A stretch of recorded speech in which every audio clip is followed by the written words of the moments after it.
ঈদ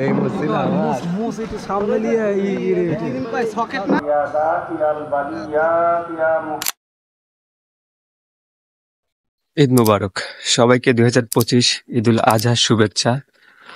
তো এখন সকাল 8:30 বাজে, আমাদের ঈদের জামাত হবে 9টা ঈদগাহ ময়দান আমিনপুরে। তো ওইখানে যাব, ঈদের নামাজের সকল কিছু দেখাবো, দেখতে থাকুন।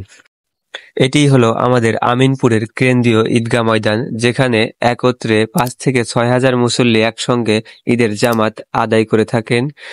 আমার দেখা মতে আমিনপুর থানার মধ্যে এটি সর্বোচ্চ ঈদগাহ ময়দান, যেখানে এত মুসল্লি একসঙ্গে নামাজ আদায় করে থাকেন।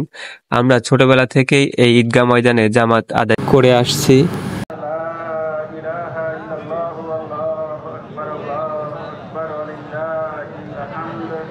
আর এই ঈদগাহ ময়দানে বিশেষ করে আমিনপুর, চৌধুরীপাড়া, মুন্সিপাড়া, ধলাইপাড়া ও খাস আমিনপুর অত্র এলাকার সকল মুসল্লিগণ একসঙ্গে ঈদের জামাত আদায় করে থাকেন। আসলে একসঙ্গে এত লোকজন ঈদের জামাত আদায় করলে অনেক ভালো লাগে, কারণ আমাদের আশপাশের আমিনপুর এলাকার অধিকাংশ জায়গায় ঈদের জামাত আদায় করা হয়, কিন্তু একসঙ্গে এত লোক কখনোই আমি হতে দেখিনি। আমার দেখা মতে এই ঈদগাহ ময়দানে সর্বোচ্চ লোক একসঙ্গে ঈদের জামাত আদায় করে থাকে।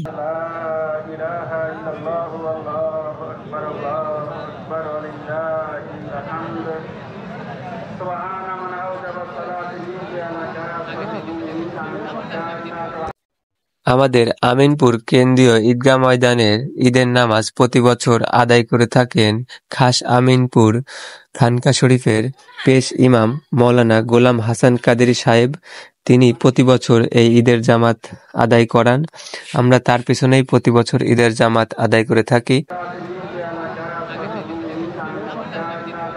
এরপরে আমরা ঈদের নামাজি টাকা দানের পাশাপাশি আমাদের আশপাশের বিভিন্ন গোরস্থান ও মসজিদের দানের জন্য টাকা দিয়ে আমরা মিলাদ কিয়াম শেষে মোনাজাত করে আমাদের ঈদের নামাজ সম্পন্ন করি।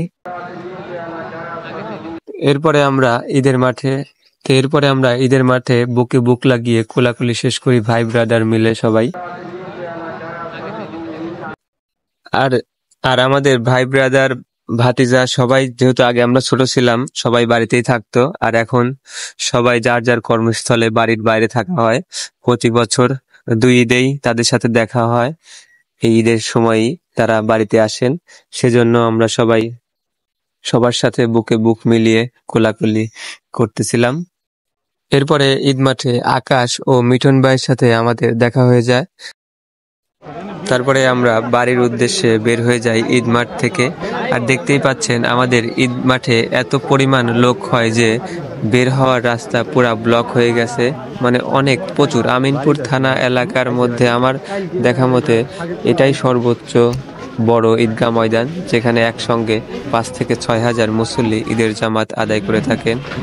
আপনাদের জানা মতে আমিনপুর থানা এরিয়ার মধ্যে আর কোন বড় ঈদগাহ ময়দান আছে অবশ্যই কমেন্ট করে জানাবেন। আর আমি যেহেতু ঈদ মাঠে পিছন গেট দিয়ে প্রবেশ করি, সেই জন্য ওইটা আপনাদের দেখাই নাই। এখন সামনে দিয়ে বের হয়ে বাসার উদ্দেশ্যে রওনা দেব, এইটা আপনাদের দেখাচ্ছি। এইটা হচ্ছে পাবনা কাজিরহাট মহাসড়ক, আমিনপুর বড় ফুটবল মাঠের পাশেই আমাদের এই কেন্দ্রীয় আমিনপুর ঈদগাহ ময়দান। এইখানে আমরা ঈদের জামাত আদায় করে থাকি। দেখতেই পাচ্ছেন প্রচুর লোক। আর এই রাস্তার পাশে 2 ধারে ঈদের মাঠের সকল খাবারের দোকান থেকে শুরু করে বাচ্চাদের খেলনা সহ বিভিন্ন দোকানপাট এখানে বসেছে এই ঈদের মাঠে বেচা কেনার উদ্দেশ্যে। তো এখন আমরা ঈদের নামাজ শেষ করে সবাই মিলে বাড়িতে যাচ্ছি, আর সবাই বাড়িতে যাচ্ছে। তো আজকের মতো এখানে বিদায়, পরবর্তী দেখা হবে অন্য কোনো ভিডিওতে।